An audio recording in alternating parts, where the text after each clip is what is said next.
Good day to you folks once again after a leave of absence or an absence of leave. This last week and 2 days, etc. Unfortunately, my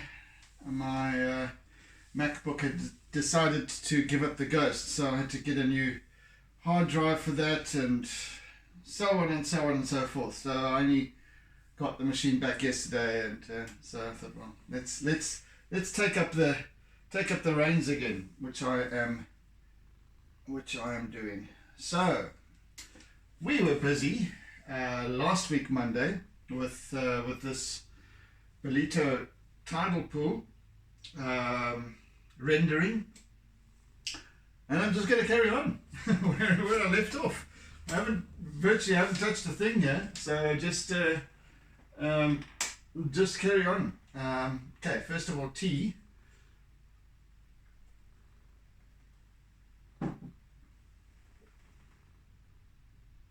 And if you can hear a buzzing in the background, or the sound of a diesel engine, it's Kit Kat purring away. He's sitting not far from the camera, so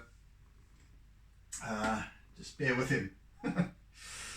Okay, let's get this party started, shall we?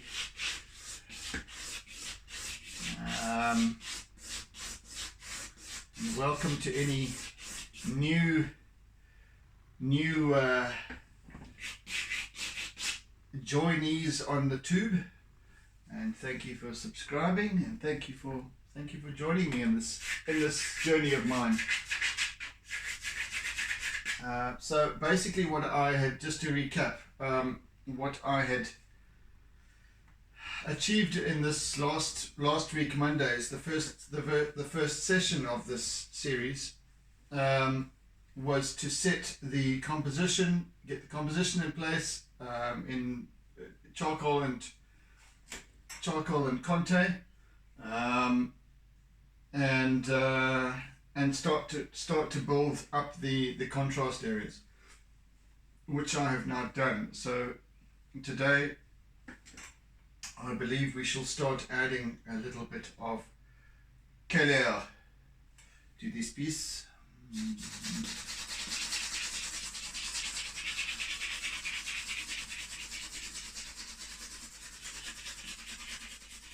Yes, it's interesting because I have really come to rely on these sessions in the mornings for my own development and for my thinking, my processing that I start the day with. Yes, I could have continued, but the thing is that I have my reference imagery on my laptop, and that was all gone. So I thought I can't really complete this piece in particular. I was considering doing some more abstract, starting to do some more abstract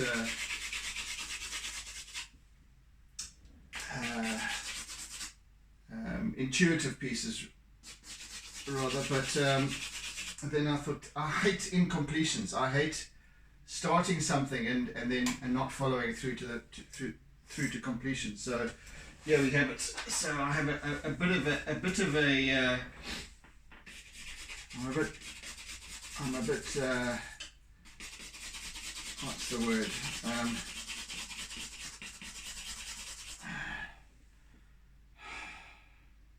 Obsessively compulsive about that. I always have to see something through. It's just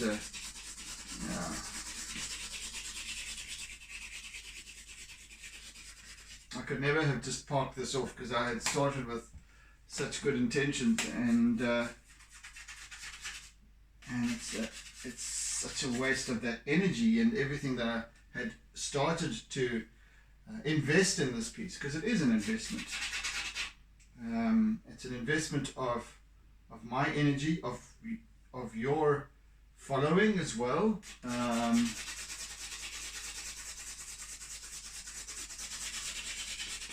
you know, it's like going to watch a movie and then walking out, you know, an exciting, wonderful movie, and then you walk out during intermission, if there is an intermission.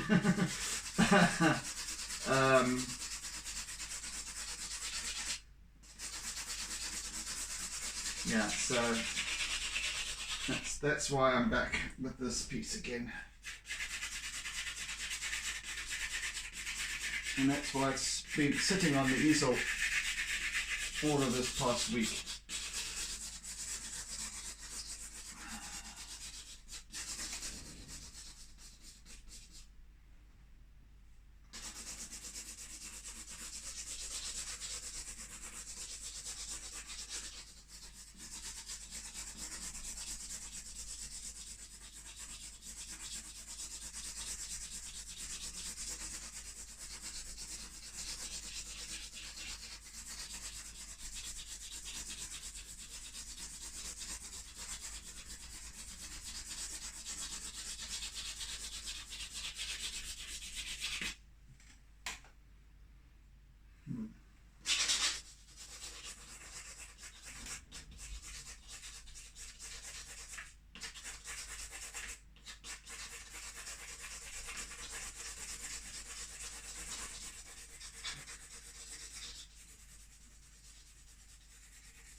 And for those of you who are new to my sessions, I am a great supporter of the eraser, and that's not something that anyone is taught in art school, and well, I mean, even in design school, which I was at.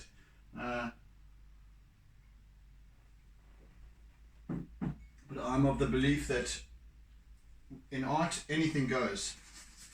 Anything that helps one to achieve the desired result is okay. It's okay. So yes, I use a T-square to set the horizon line. I use an eraser for fantastic visual effect when it comes to, especially when it comes to things like grass, but also just as a blending tool. It's fantastic. So why the hell not? And so therefore, we're always taught. I mean, I can remember through any art lessons, anyone that taught me anything about art would always say, don't use an eraser because it's it's cheating or whatever it is. But here I am using this little thing, not to rub out with though. That's the interesting part. I just use it for creating really wonderful little. It has such a lovely effect on sea, water surfaces and all that sort of stuff. Oh, fantastic. Anything goes. Remember,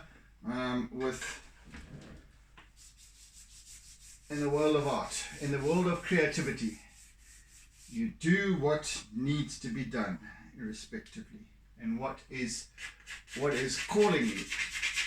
And this little eraser would sit there and call me. And I only used to have it there for emergencies when I made a complete boo-boo of something and I had to rub it out, or I had a line that I needed to shift or something like that. But then I started to play with it, and when I started playing with it, I realized what a powerful little tool it is.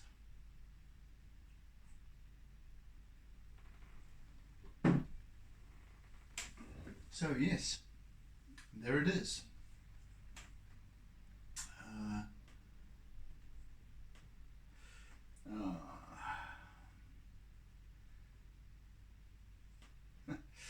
Oh goodness! And now I've got, I have got, I just got a brand new hard drive for my Mac, and I'm getting updates already. Available updates. Oh goodness. That's software and stuff like that. So anyway, right, I'm going to start now by adding a little bit of color to this piece, and I think that I'm going to start with the sky. I'll start with the sky.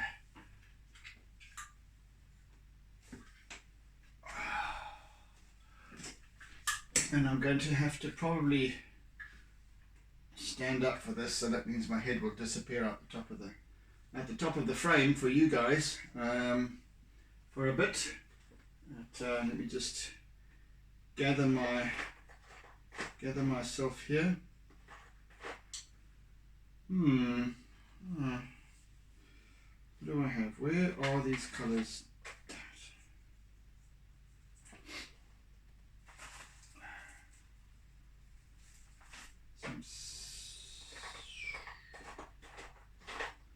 Searching for these little things that oh, there's one. There's one.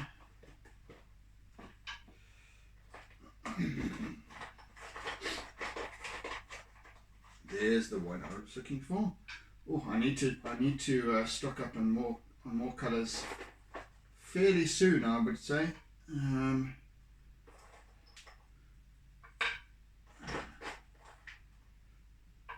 Anywho, that will do for now.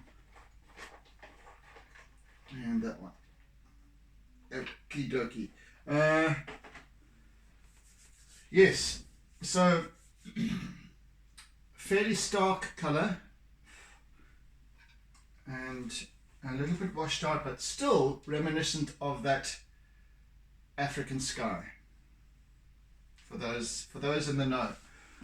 So bye folks. In terms of my head, excuse the butt.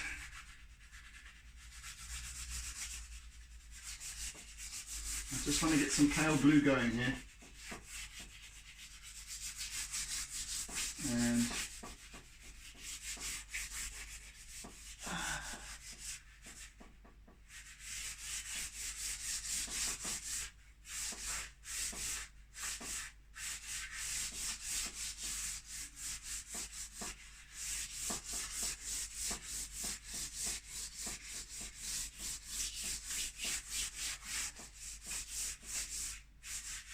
I'm also going to blend it with some white. Let's just finish this off for starters. Oh yeah, I really am out of this pale blue, which is a real pity. But, we'll manage. Where's that? Another color. Let's put a little bit of this lilac-y mauve in, just to add a little bit of richness. Okay, that'll do. And now a bit, where's my remnants of my whites? Gosh, this is another. Oh, it's there.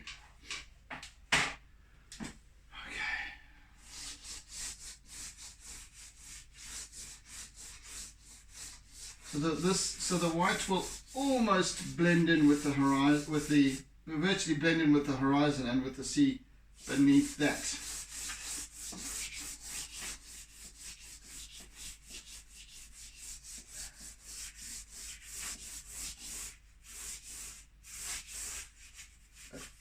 But optically, you know, these series, these sessions that I do are all about observation. So if I'm teaching anything in these sessions, art-wise, that is, besides my technique, the techniques that I use, and these sessions aren't specifically about art, but more about observation. So if there's anything that I teach is how we perceive what we see, how we language what we see, how we interpret rather, how we first of all interpret what we see according to what we know, and then language it accordingly. And it's not always the truth. What we see is not always the truth, and we need to establish that, I believe anyway.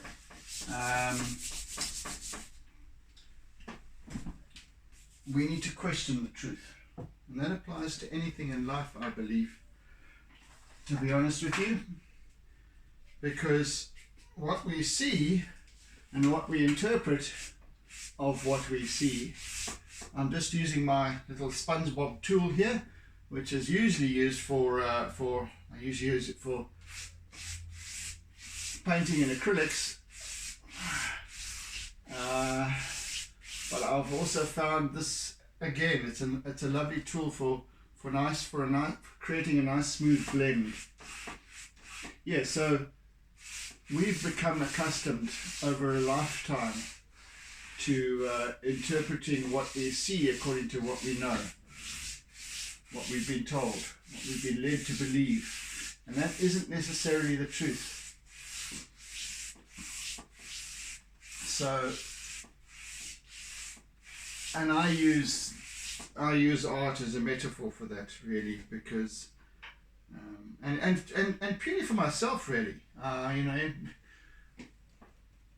Each to their own, and we can all take what I say with a pinch of salt, most definitely.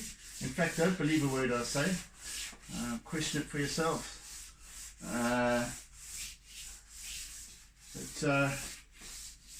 But I've found that when you actually start to really observe, to really pay attention.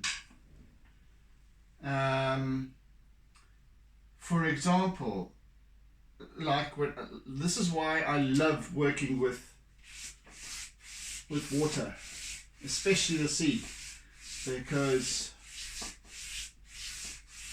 and especially close-ups like this, these sort of fairly intimate little scenes. Yes, I do enjoy the big, expansive seascapes and what have you. Coastal seascapes, but these little intimate scenes, I mean, from in terms of in putting it into perspective, we've got a scene that's maybe starting over here. This is the wall of the tidal pool. It goes over to the corner over there, which is maybe about 50 feet away. I don't know, meters. 20 meters. I don't know what that is. Maybe 50 feet. I don't know. Whatever. So yes, it's quite small. It's quite a small sort of area that I'm working with, and then of course we have the horizon way in the distance. But where it all happens is here. So when you look down into the water surface is clear. So you can see the bed of the tidal pool at your feet, but even though it's clear and you can see it very clearly, you also have shadows on the bed of the tidal pool, and what's casting the shadows is what you can't see, is the water surface that you're looking into. But you can see the water surface because it's also in parts reflecting the sky above. So you start to put things into perspective and seeing, and then that reflective surface is also sort of intermittent, and so you've got this basically what we do in terms of putting this into perspective with regards to life is what we do is we look at things, and we look, and all I see is water and pool. Put it that way. And then because we've got so many other pressing thoughts and what have you, we just accept that for what it is, not why it is. And I believe that makes a significant difference, could make a significant difference to how we do life. So there's a whole bunch of things happening here, little in these currents and highlights and refractions as well, because we've got the little highlights in in what's reflected projected onto the seabed is the sun, depending on the angle of the water surface above. It's also creating these quite intense little highlights. And then shadow. Why shadow when it's clear? It's interesting. That means we need to observe more. We need to start paying attention more as to why. Why are there shadows on the bed of the tidal pool when the water is clear? Who knows?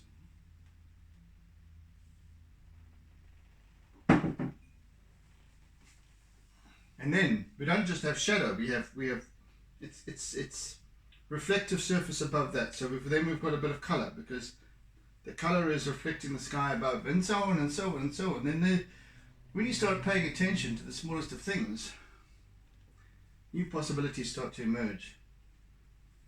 That's what I'm about, folks. So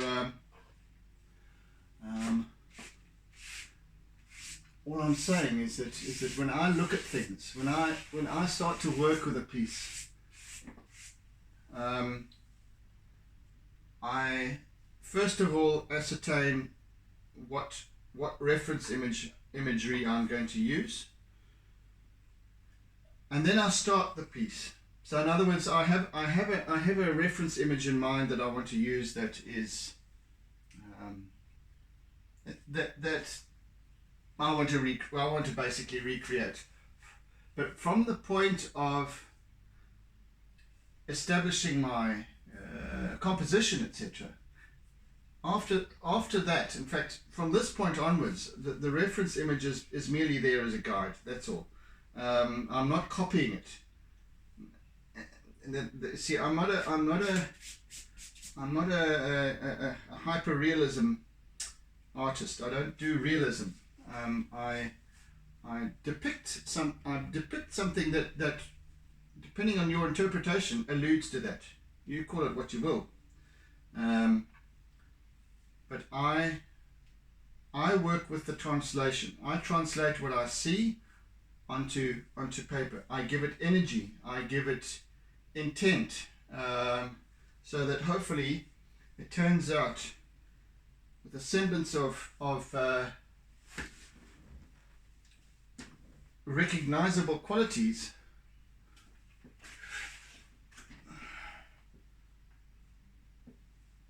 that have meaning to you as the observer.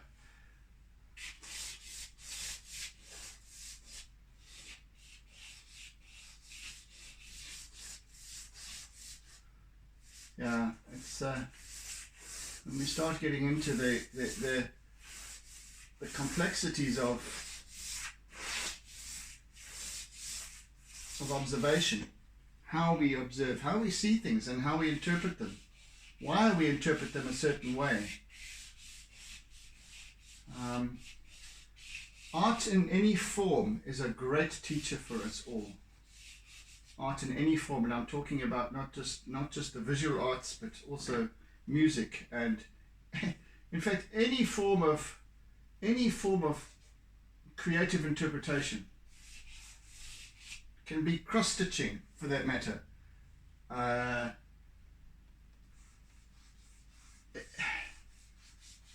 You see, when we as an observer, we see things according to what we know, and that can either be, in this instance, somebody who has perhaps grown up in this area will instantly recognize, the scene that's playing out slowly but surely. Others, so they will have a certain set of nostalgic thoughts surrounding and emotions surrounding this piece and what it represents to them. Others might see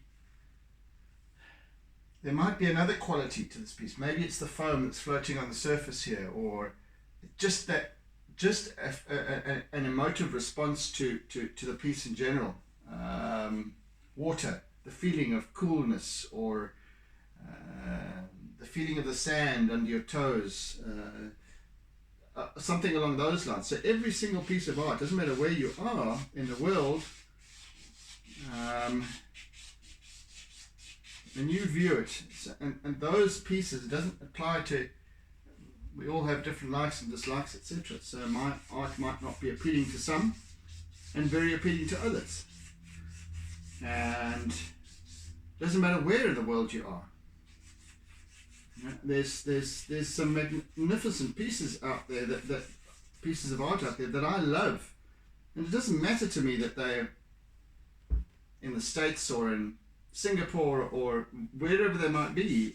It's not about where they are and what they're depicting. It's about that feeling that I get from something that captivates me, and that's the essence of art. And it's like that with music as well. A particular song or the lyrics. Why do certain pieces of music just capture our very essence and drill right through to our core? It's because of that. It's because of that, the energy that's been put into creating that piece of expression. Okay, so you have been privy to some of my mental meanderings today, once more, and we're not even halfway through the session.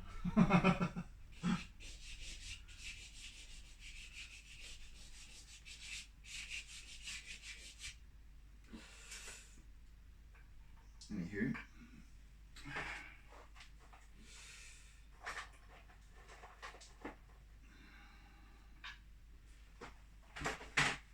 Right. So there's a certain color palette, I guess you could call it, that I have for this piece, and it basically goes from this kind of sandy golden color down here with shadow and what have you, some green as well, slowly merging with the reflective surface, which is pale blue, lilac, etc. Some cast shadow, some reflective surface from this wall, and then white, obviously the blue sky above. So there's a little bit of brown here and there as well, I suppose, and maybe or dark olive.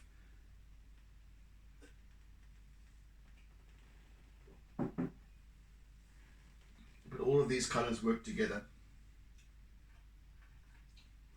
I don't have some of my early works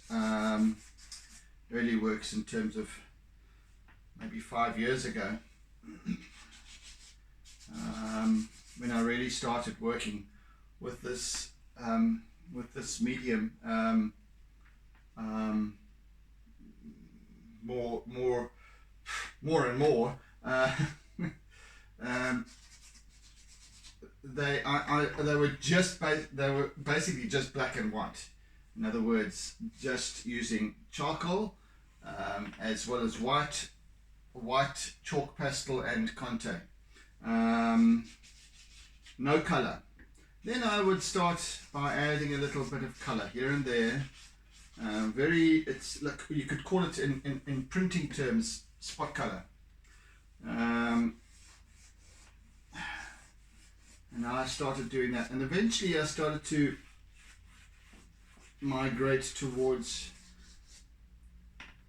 using much more extensive color, but at the same time not excessively, because I always try to allow the basis of each piece, which is charcoal. It's a charcoal drawing with pastel, to emerge.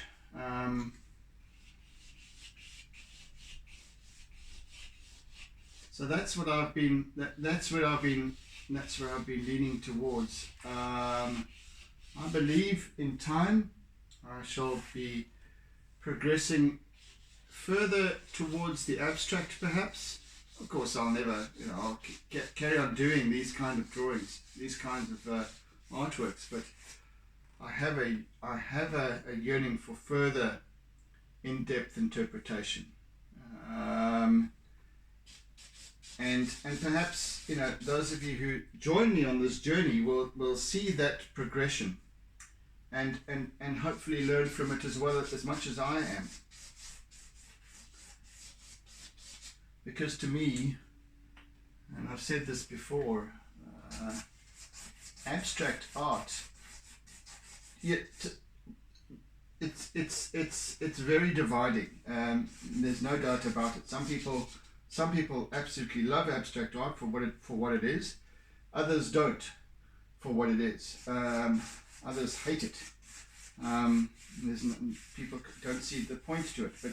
But what I seek to do is take people beyond in terms of observation, beyond what you initially see. If you see a yellow canvas with a blue dot, okay, so it may or may not captivate you, but if it does, why does it? Why does it keep you looking back, even if it's such a simple thing? It's not the fact that it is a yellow canvas with a blue dot. It's the fact that there is an energy to it. There is there's another dimension to every single artwork that encapsulates the artist, the essence, captures the essence of the artist, and that's what's the important part. And not only that, but because you perhaps identify with the artist and their subject.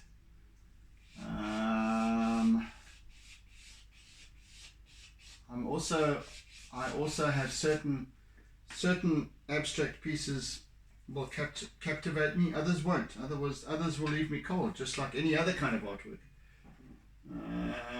Yeah.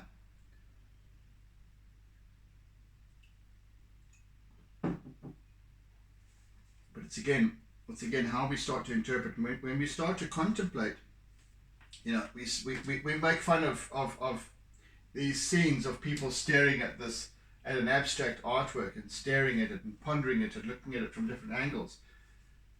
Sure. And yet, when you start to observe something and you start maybe change your angle, change your distance from it, because you're trying to identify with what it is that actually captures your attention and why. What is the story that starts to unfold? Because it doesn't matter whether it is abstract or not, or whether it's hyperrealism.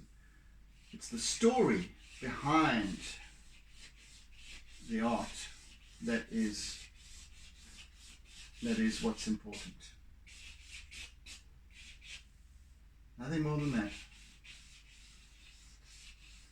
So, yeah, I could perhaps call myself a storyteller, just as much as somebody singing a song and playing on a guitar, or reading reading their poetry, or I don't know, flying a kite. There's an expression to it. There's an art to it. There's a form to it that transcends this literal interpretation that we always are fixated on. Many of us are. that we have to put things in boxes. They have to conform. What we see has to conform. And this is why I'm saying we need to stop breaking out of that. Anyway, I really tend to go on a bit, don't I? But anyway, I feel that sometimes these things are relevant and need to be spoken of, and I think that's essentially what these sessions are about, because it's as much for me as it is for you folks that who are watching my process.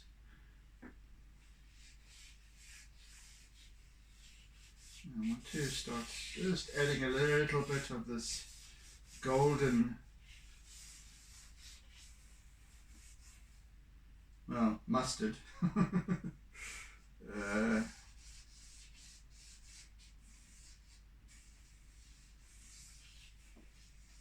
In the foreground here. Well, this sort of section over here.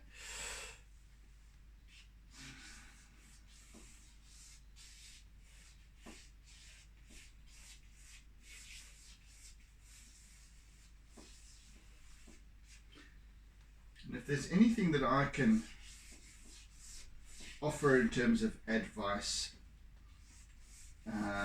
for people starting out with a new technique, or even just starting out to just pick up a charcoal stick or a paintbrush and start to create, is to, and I speak from my own experience in that when I first started out, I first started out when I was probably 1 year old, but I mean, when I first started on this particular format and revisiting charcoal and pastel and what have you,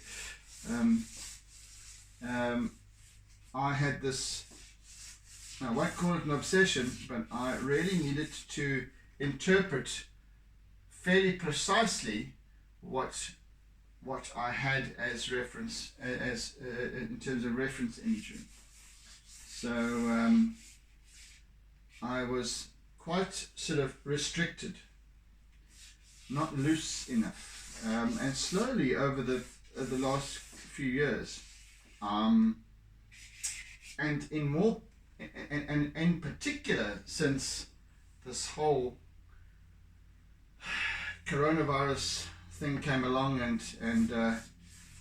disrupted the way we do life. No, it wasn't coronavirus that did that, it was lockdown and the various things associated with that. When that came along, and I started doing these sessions on Facebook Live to begin with, and then more recently, very much more recently, like weeks ago, literally, on YouTube.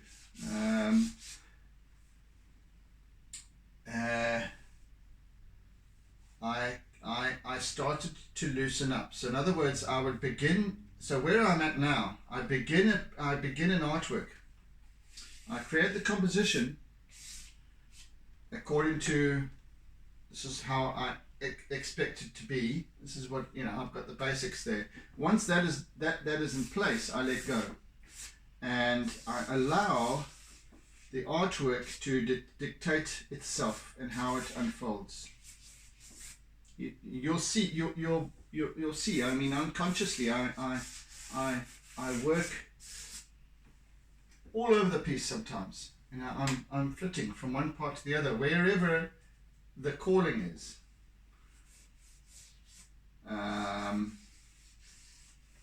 Because I've come to believe and understand that an artwork needs to be,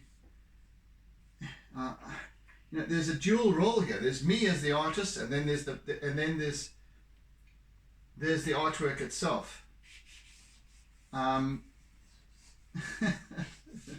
It's so difficult to explain this. It really, really is, and perhaps I need these sessions to kind of explain what I mean.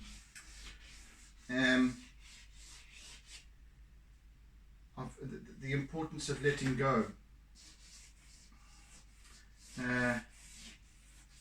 Maybe it doesn't have to be all explained today, but anyway, I've started, so I may as well continue to try. So please forgive me if I fail.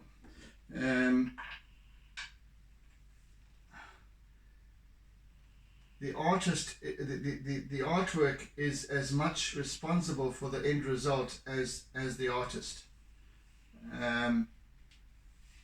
The artwork has to evolve, in my mind, organically, and for this reason, and this applies to me alone. It's sort of news to use or lose. Everyone's different, of course. I understand that.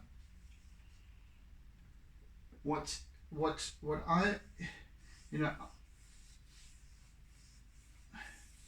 an artwork that captures my attention is one that has soul, and an artwork that has soul is one that is loose, it's free, it's expressing itself as much as the artist is expressing themselves. Sometimes I will see artists who develop an artwork with such precision, and yes, it's beautiful, but they'll kind of start with an overall sketch, but then they will fill in, and develop it little by little, incrementally,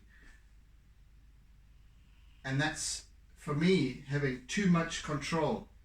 The artwork has no role to play in that whole process. It's about the artist being in control and seeking to achieve a desired result or expectation that they set out with, to depict exactly that, and so on. Okay, so we all see that. They're great. Some of them are fantastic, fantastically executed, wonderful technique, huge, incredible detail and precision, and what. Great. That's not for me.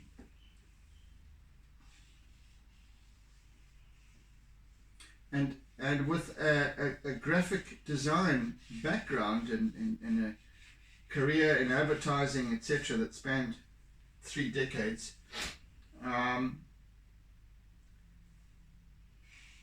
I set out with that notion as well. That was what that was how I was taught.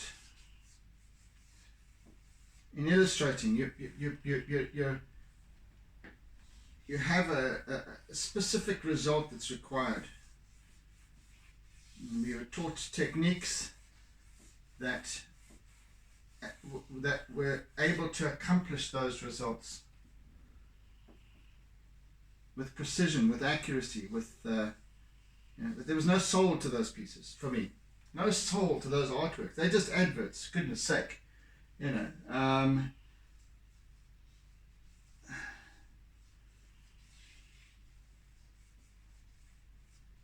Anyway, I've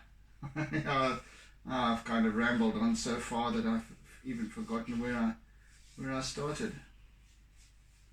The reason why an artwork needs to express itself is for that soul. I'm putting my soul into it. I'm energizing the artwork. The artwork is also responding by calling me to work over there or to work over here, and I'm not employing a specific technique. I'm learning as I go, and whatever I need, whether I'm using the flat edge of this particular pastel that I'm using at the moment, or whether I'm using the sort of the narrow end, it doesn't matter. It's whatever is needed. Whether I'm using straightish lines, long flowing lines, or small little higgledy-piggledy lines. It's all about the expression.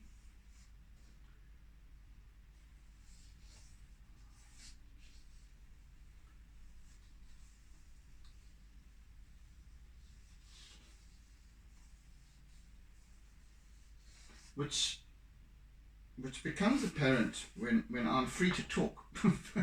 So when you know that I'm talking but I'm still working, I'm in automatic mode. I'm just allowing things to happen because I can't multitask. I can't. You'll find sometimes I'll need to concentrate and I go quiet and to achieve something, and then I can talk again. So right now it's a case of just going, I'm just letting this piece evolve as it will.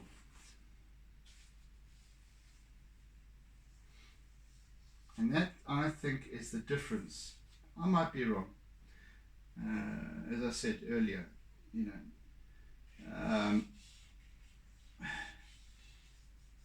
it's it's news to use or lose. It's entirely up to you. Believe it or not. As the good old dearly departed Jack Palance would say. Right. So yeah. And as I've been working here, so a few layers have started to emerge, and we've got a way to go yet. I shall only complete this piece perhaps Friday, and at least I need at least 4 days for this piece, and we're only on day 2, so we're not even quite halfway there yet. So if you can imagine, quite a lot has to evolve going forward. I don't know what, but that's the beauty of actually just being able to let go and not have an expectation of how this piece needs to look. And it often surprises me because I find once I've let go, I'm just as much in wonder as to how the artwork unfolds as you who are watching, and it's teaching me at the same time.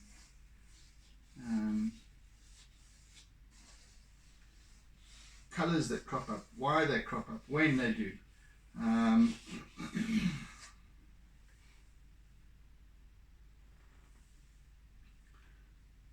As I said, the reference image is merely there to as a guide.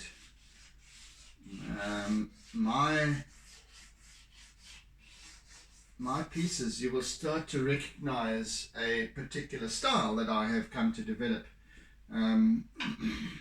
Not intentionally, but it just has been that way because I've been able to let go. So my artwork has evolved into a particular style that is recognizable, I hope. And so therefore it creates itself and yet has my kind of stamp on it.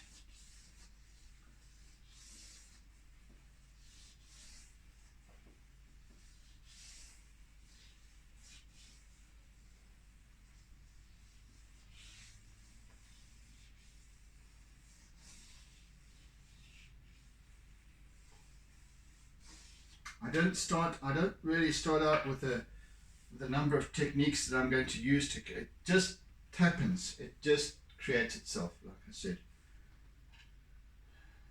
And that's important for me to keep mindful of.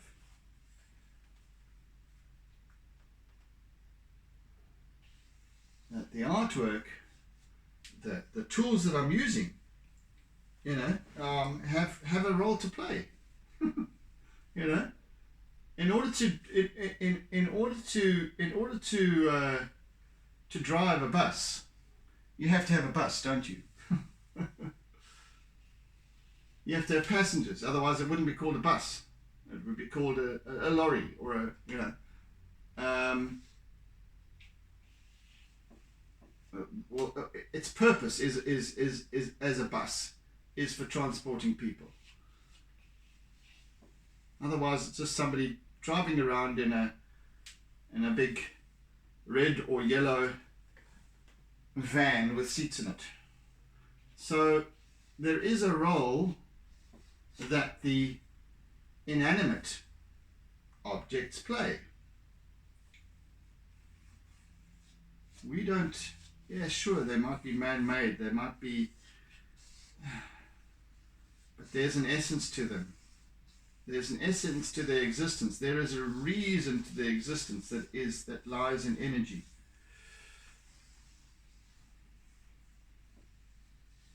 So therefore, I'm just the bus driver here. I might be a fairly good bus driver, as many are, and you know, or I might be a crappy bus driver, but nevertheless, I'm the driver. So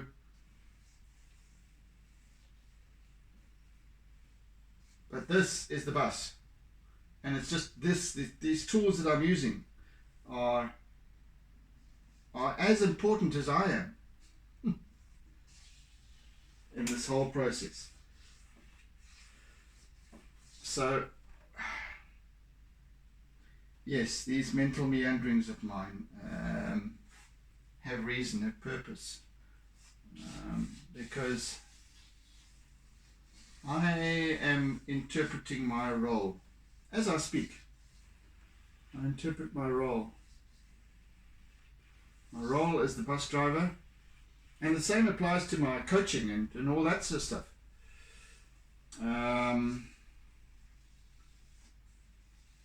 As a coach, I can't tell people how to be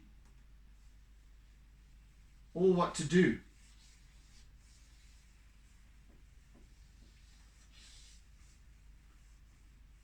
Because the trainees or coachees or whatever you want to call them, the clients, everyone has their own set of interpretations. Everyone has their own answers. I don't have the answers for everyone or anyone else other than myself, because those answers are within.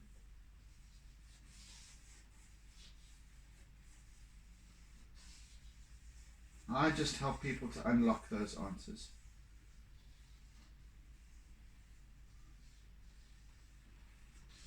And that's through employing observation, interpretation, language, and then perspective. Because in order to change, we need to shift our perspectives. So I simply offer, as the bus driver, once again, I simply offer new interpretations, new perspectives. The responsibility is up to the person or the individual to seek out that change, to find those answers within, to know that they're there in the first place.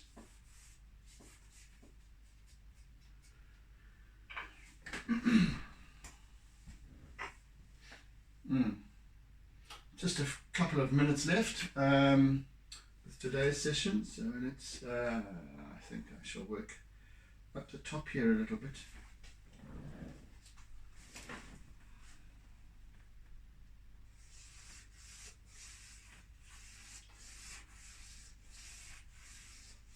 In this piece, I'm going to be using, on the final day as I complete it, I'm going to be using a fair amount of acrylic paint.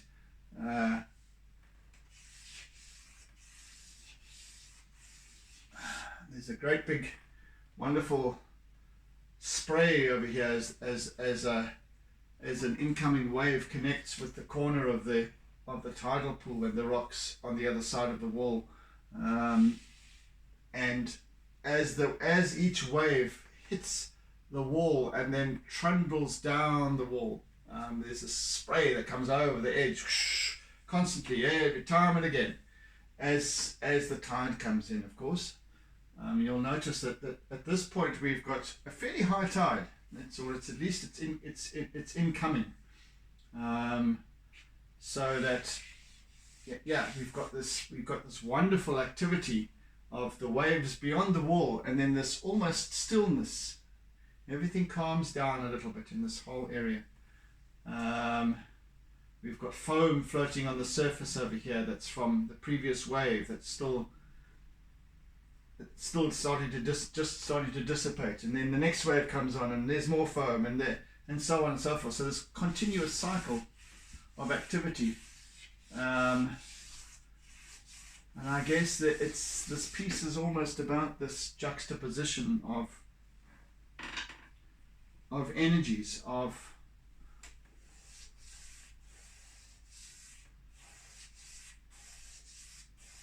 doings and beings.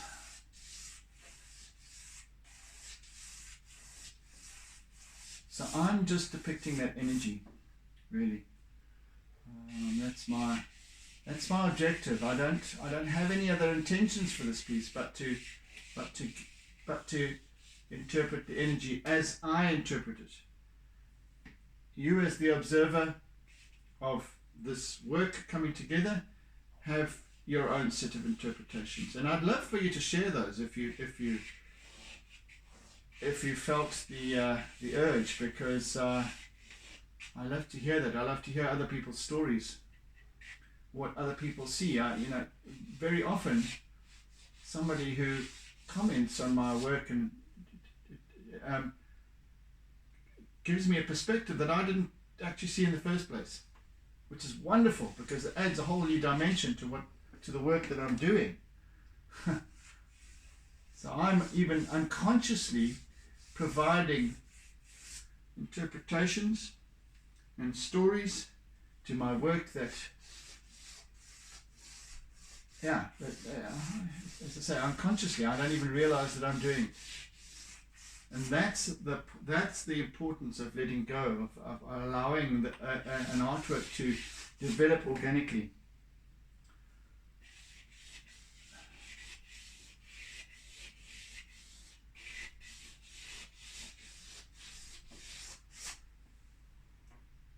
And when people